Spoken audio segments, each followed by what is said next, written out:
Hi friends, we are pretty close to finishing The Wild Robot. Last we read, the three Ricos arrived on the island because they wanted to take Roz away and bring her back to the factory to fix her. So we are going to start with chapter 71 called The Forest Assault. Rico 3 marched through the forest with steady stomping strides. His blocky head swiveled from side to side, scanning for any sign of Roz. But he was distracted. You see, everywhere the Rico went, he was met by shrieking animals. He didn't know it, but he was in the midst of a coordinated assault. Swooper hooted orders from above. Hawks, sparrows, owls, dive in front of his eyes. Fink barked orders from below.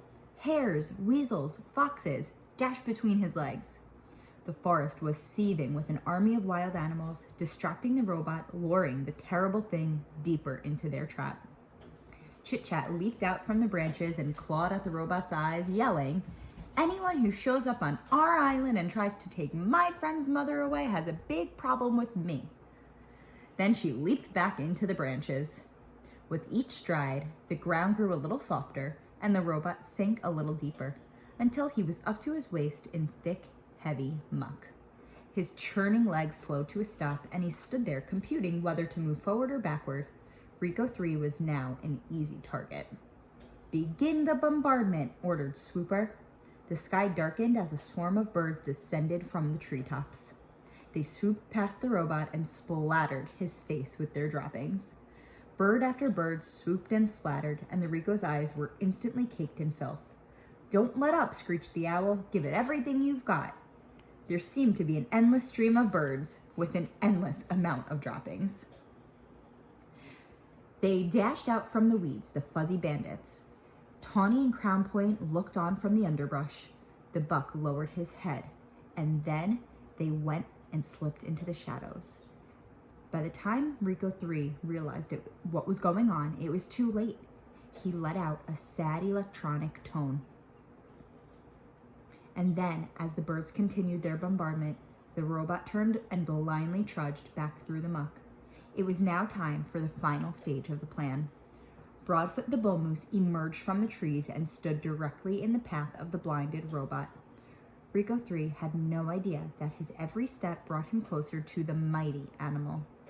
When the robot was in range, Broadfoot turned and kicked back with his powerful hind legs. There was a sharp crack, and dung sprayed from the Rico's head. The moose kicked again, crack, and the robot's head flopped to one side. A tear in his neck exposed a tangle of silver tubes. But Rico 3's legs kept pumping, so Broadfoot kept kicking.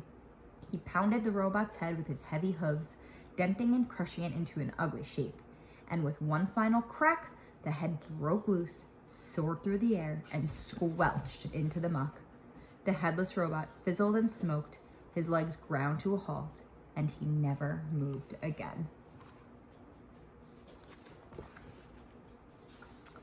Chapter 72, The Mountain Rumble.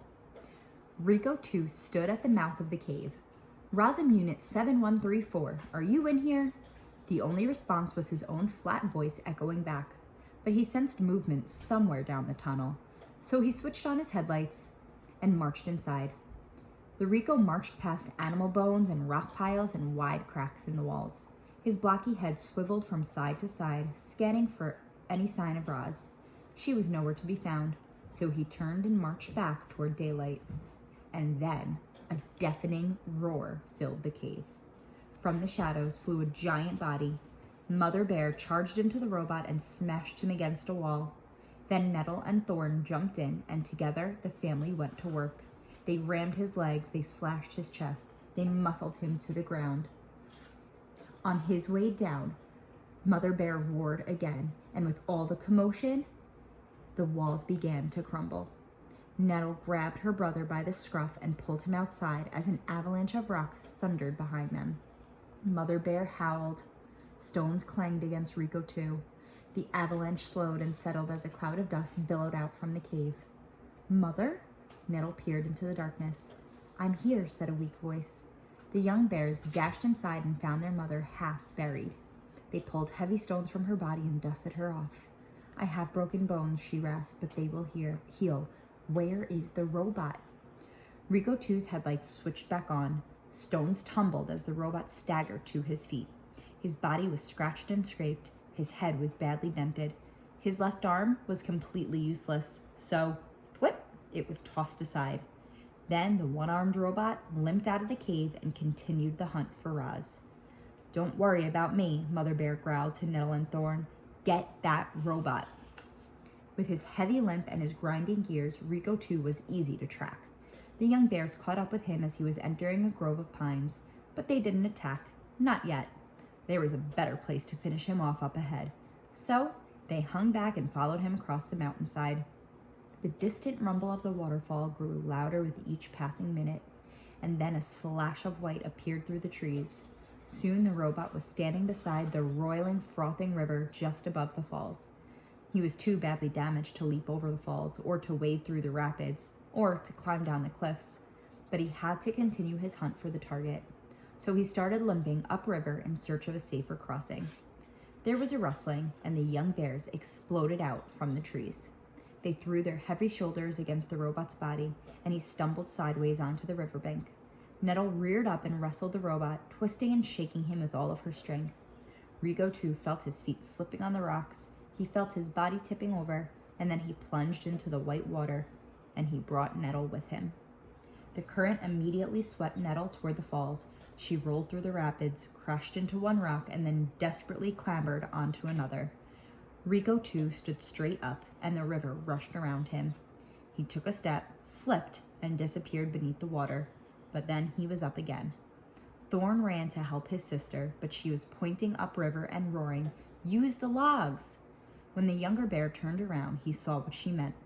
A jumble of broken logs were wedged between the rocks of the rapids, and a moment later, Thorn was on top of them. With water sloshing over his back, he forced a paw between the logs and pried the top one loose. It splashed into the river and wound its way down through the rapids, only to roll harmlessly past the robot. Then it dropped out of sight. The bear tried again. He popped another log into the river, and this one spun just in time to ram its full weight into the robot's chest. Rico 2 went sailing backwards and sank beneath the surface. When he reappeared, the river was full of heavy wooden torpedoes. One log pounded the robot's shoulder, another slammed his face. More logs knocked him closer and closer to the falls. The current became too much for the injured robot, and it carried him away. He grasped for anything solid he could cling to, but the rocks were too slippery, so he settled for a fistful of fur. Nettle had been hanging on to one rock this whole time, but now that the robot was pulling her, she started losing her grip. She couldn't hang on much longer, and she let go. Nettle and Rico 2 surged toward the rumbling falls. The bear felt the robot release his grip. She watched him glide over the edge. Then she closed her eyes and waited for the end to come. But it did not. Reader, what happened next is hard to believe.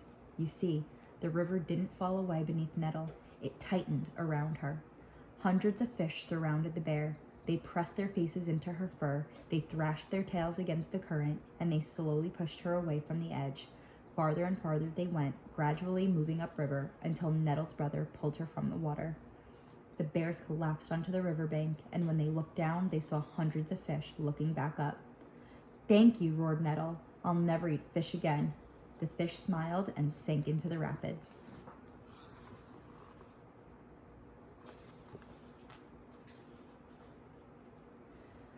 "Looks like you're stuck with me for a little while longer, little brother," said Nettle as they both laughed. It felt good to joke, but the bears quickly turned serious. They were both bruised and bleeding, and their mother was in far worse condition.